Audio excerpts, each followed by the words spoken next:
great to see everyone again this morning. The great Carl Jung said something quite profound to me when I first read it. He said that the central question for man is he related to something infinite or not? That is the telling question of his life.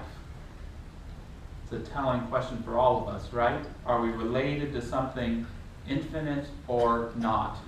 Emerson, in his essay on spiritual laws about 40 years before Jung, put it simpler when he said, either God is or he isn't. And I think, knowing a little bit about how Carl Jung and Emerson viewed God, they didn't view God as a ruling personality, but as a creative presence that is in, through, and around all things that we become aware of to the degree that we become conscious of it. So the question then becomes an individual one. Am I, in my life, whether something infinite is or not, related to that infinite presence? In my own life, does God exist? And if not, is that because there isn't a God, or because I have chosen to live in alignment with another idea? In other words, have I made something less than my God, my source of creativity, my source of presence and inspiration? Emerson says, a little consideration of what takes place around us every day would show us that a higher law than our will regulates events. That our painful labors are very unnecessary and altogether fruitless. Sounds good to me. That only in our easy, simple, spontaneous action are we strong. And by contenting ourselves with obedience, we become divine. He goes on, oh, my brothers and sisters, God exists. There is a soul at the center of nature and over the will of every man, so that none of us can wrong the universe. None of us can wrong the universe. This statement gets me to thinking about some of the things that happened at the right time in my life. Such as not having any money one day, not knowing how I was going to get the gas to get to work, and opening up the mailbox and finding a check I wasn't expecting there. Anyone ever have that happen? Or being in a moment of personal devastation or lack. Well, someone tell you the spots are going on and off in the back room. I think someone's just got their back on them. There's a light. I can recall, feeling less than and having a call come from the exact perfect person. I couldn't have drawn it up better to get love and support from. I can recall taking a trip or doing something really important in my car and turning on the radio and hearing the exact perfect song about what I was going to be doing to add to the soundtrack of my life. I can remember wanting to come up with a great talk for the center here and putting pen to paper and feeling like the right thing just flowed out. And I'm sure everyone here has had experiences like that, right? And I think it's one thing to say that these wonderful things happened to me. It's a more profound thing to me to say these wonderful things happened because of me. Because of me. At a pragmatic level, because of the intentions I set and the momentum I created in my life, good choices in terms of following intuition at right time, just living in the flow of my being. In a more spiritual sense, I believe that I have a calling, that there's a part of me that knows me better than I do, that holds me to being a higher self, even when I've forgotten. It holds on to my life for me sometimes.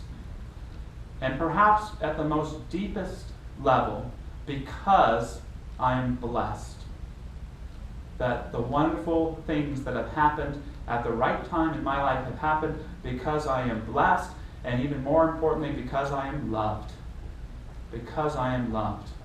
This is that divine creativity in action, and I know of no greater creative power for our individual lives than to know that we are loved by a divine presence, by people who care about us, by a deeper understanding of who we are. To know that you are loved is to unleash the greatest creative principle that there is into your life. And yet it's one thing to be loved. It's another thing, I think, to receive that love. To say yes to the idea of a divine love being in your life. Ernest Holmes teaches that there's two aspects to the divine. The first is law. This is God as impersonal principle.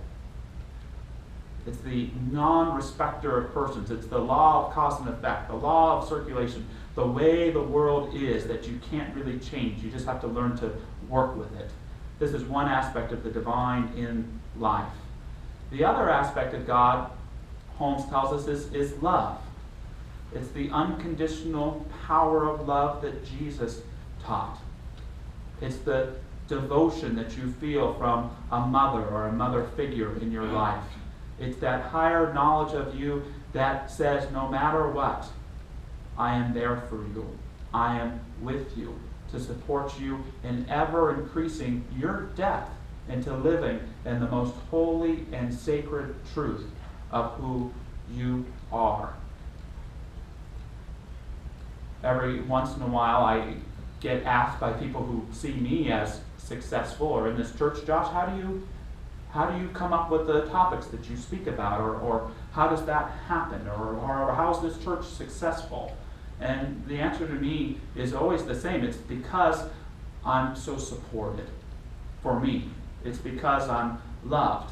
Now there's an aspect of it that I work hard to come up with topics, or try to be a good listener, or try to plant the right seeds and make good connections and remember people's names when I can, and I fail sometimes. Where's Thelene? I mess up sometimes too.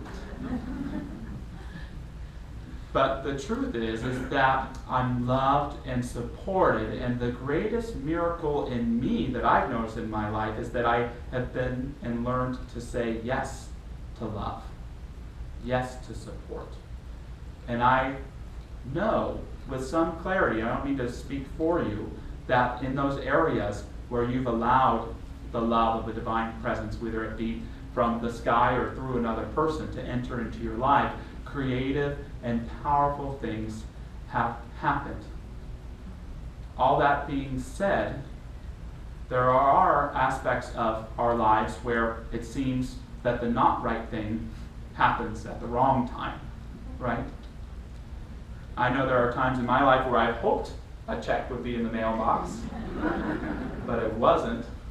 Or times that I reached out hoping someone would be there and they weren't. Or times where I turned off the radio as quick as I turned it on, right? Or times where writer's block came in.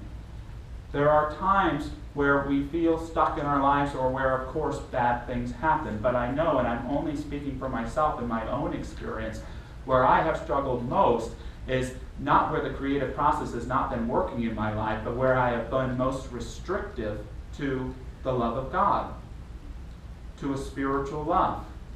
Wherein, especially in a time of pain or hurt, would that not be the best and wisest time to receive such a thing? But I can't. I've got all mixed up sometimes in those circumstances because I wasn't loving myself. Because I wasn't taking care of myself. Why should I be dependent on praying for God to deliver a check to me in the mail? What does that say about how I might be living in that moment or taking care of myself? Am I saying that if something bad is going on in our lives, it's because we're not allowing love in? That's not what I mean to say. I mean, in my own experience, where I have struggled most, I have found my greatest resistance to love and to, again, what I'm calling that greatest creative power. What the masters of all time have called the greatest creative power. God's love awakened in our own being. And the knowledge that we are related to something infinite, related to something magnificent, related to a miracle, and we are the expression of that miracle. When I've allowed love into my life, bad things have still happened. Checks still have not shown up on time. But what I know is creativity is still in action. I don't feel stagnant. I'm able to trust the process. I'm able to see, yes, a bad thing happened, but wow, what a great sermon that's going to be one day. I'm able to utilize it. And there's that saying, a happy accident. Have we heard that before? When we're willing to see our lives without an attachment, we might say, to an outcome, we're sometimes able to co-create with divine spirit and divine love in profound ways because we're letting it work in our lives. Foster, in our book of the month, How to Get Ideas, gives some neat historical thoughts on great inventions that happened because of mistakes. He says, Richard Drew had a bad idea that turned out to be Scotch tape. Joseph Priestley invented carbonated water while he was investigating the chemistry of air. Alexander Graham Bell was trying to invent a hearing aid when he invented the telephone. Vulcanized rubber was discovered by accident by Charles Goodyear. So was anti-knock gasoline by Charles Kettering. So was electric current by Luigi Galvani. So were potato chips by George Crumb. God bless his soul. Especially the barbecue kind. So was America by Christopher Columbus. The moral, never cry over spilt milk. Find a use for it or invent a better milk carton. Good advice for all of the seemingly spilt milk in our lives, right? The biggest shift in my creative life has happened by being willing to let go of my attachment to outcome, to how I'm insistent on things becoming for me, to trust and allow a divine presence to love in, through, and as me, and to follow that love into my highest and best good. It's been the secret to everything that's successful in my life, to my relationship, to my job, to who I call myself to be, who I know myself to be today. They have that saying that God doesn't give you more than you can handle. And I like that saying. I resonate with it. But I resonate a little bit more with the idea that God never asks for more than me than my best. That God never asks more for us than the best that we can do. And where I'm doing the best that I can in my life, even if there is tragedy or blockages or things are difficult, it's okay. I have nothing to be ashamed of, nothing to feel bad about, just a greater trust to align myself with in that love of God, which I, by accepting, allow to creatively work in alignment with my highest intentions for who I am and what my life can be. I remember after a ugly breakup with the person that I was insistent on being the one, and drinking a beer or 2 or 6 or 8 with a friend of mine, talking about and going over all the things that I wanted to fix, all the things that you think over, what if I would have done this differently, because I was still attached to the outcome. And my friend, I think he said a little slur that was very powerful. He said, Josh, it sounds like you did the best you could. And that was really powerful to me because I hadn't even considered that. I was so caught up in the outcome not being what I thought it should be and something being wrong that I never stopped to think that I had tried my best. And hearing that night and accepting it as true began healing for me. It's what allowed me to let love back into my life again in a more profound way. I remember when I graduated ministerial school, getting to start a church in Irvine and having a great time, but not being able to afford the rent on our facility. And so I had to stop the Sunday services there. It was devastating for me in that moment, and it wasn't the outcome that I was attached to. And there was the suffering, right? And I remember talking to a really good friend of mine And I thought he would talk to me on the phone about things we could have done different or how we were going to fix it. He didn't say anything like that. He just said, wow, you sure did work hard on this, and it was really courageous what you did. He didn't talk about the thing at all. He talked about me, and again, that helped me recognize that life isn't about the outcomes, it's about me. It's about us becoming even better ourselves, in spite of, at times, the outcomes that we aren't seeking to take place. It's about the story of God's love in us, acting through us, how it brings us together, and how it can benefit the souls and society and culture around us. That, to me, is what life is about at its most sacred level. So for me, to be able to release my attachment to outcome and accept a divine love and creativity in my life that calls me just to do the best that I can, all I have to do is that best, without self-torture, without self-criticism, just to put one foot in front of the other and never quite give up.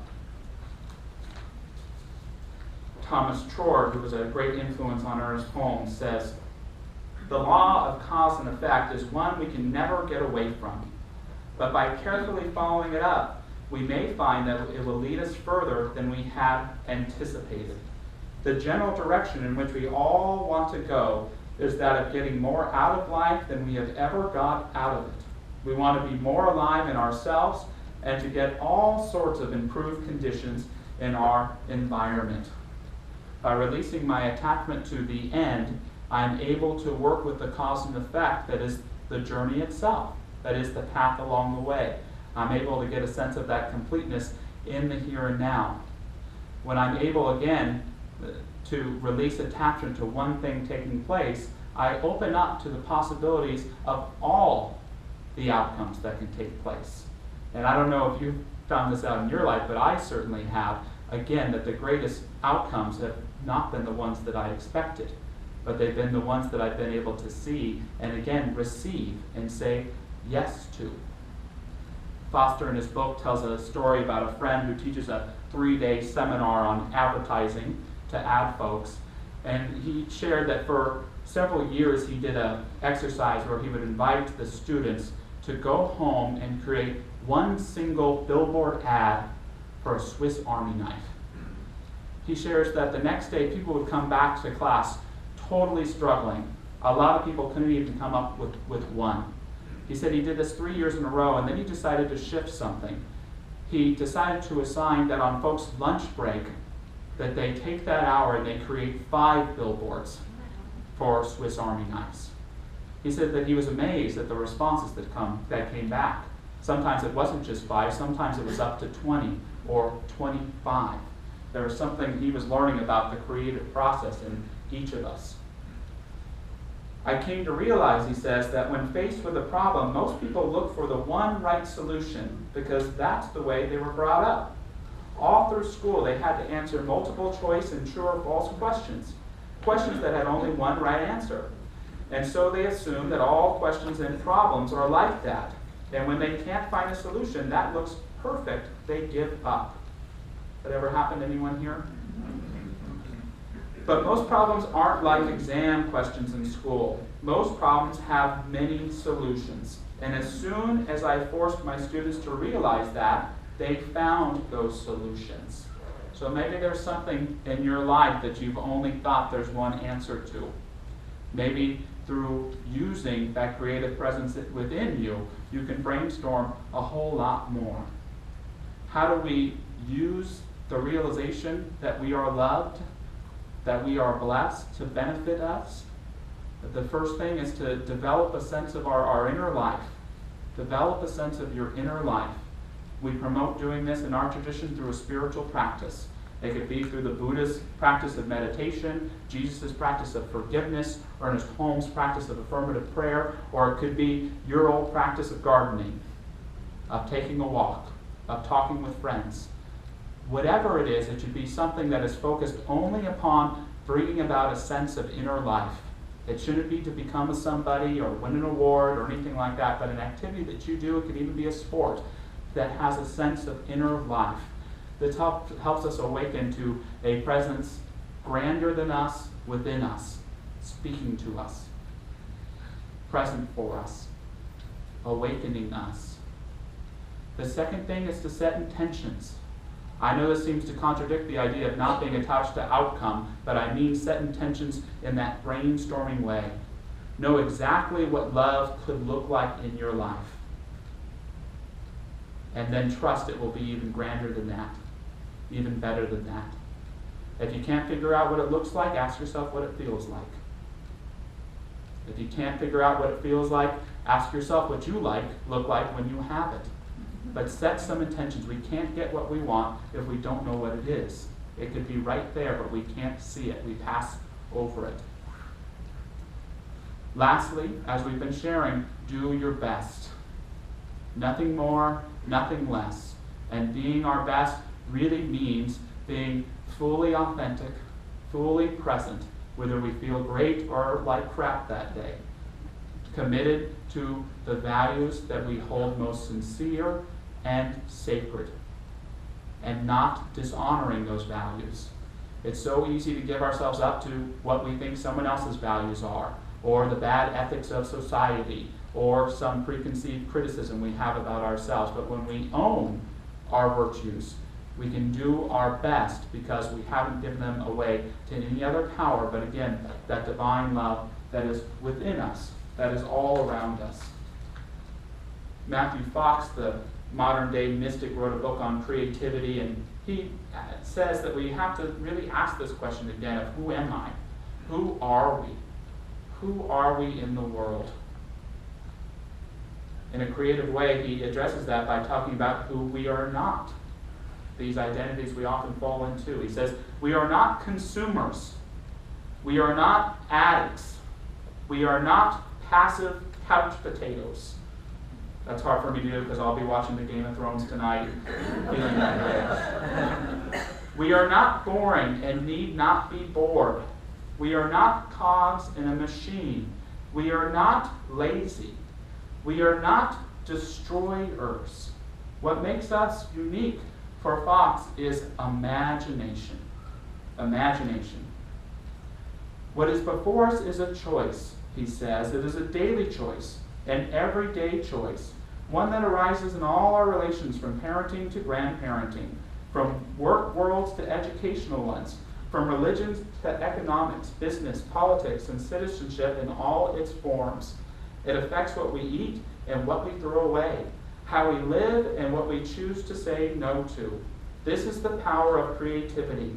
Creativity may be the nearest one-word definition we possess for the essence of our humanity, for the true meaning of soul. So I invite you to ask yourself, whether you already know the answer or not, but for all of us, are we related to something infinite or not? For all of us. And more importantly, for yourself, to know, are you related to something infinite? And if so, what are the consequences of that? It means that through you, a divine presence that can exist, that can perform miracles in your life, that through you, an awareness of love can exist that can uplift and bond your family in a sense of the eternal. That through you, new ideas, new understandings can be formed that inspire the ones that you love and the world around you. That through you, that infinite can make its way known and can become in a stronger and more apparent way in this world. But it's up to us. If we don't answer the question, whether God is or isn't in our life, whether a power for good is or isn't in our life, but we can't answer it on a daily basis, sometimes on a moment-by-moment basis, we miss out on it. So let us be strong enough to say yes to it. To close with some final words from Emerson from his great essay on spiritual laws. I desire not to disgrace the soul. The fact that I am here certainly shows me that the soul had need of an organ here. Shall I not assume the post? So thanks for your time, everybody. Assume the post.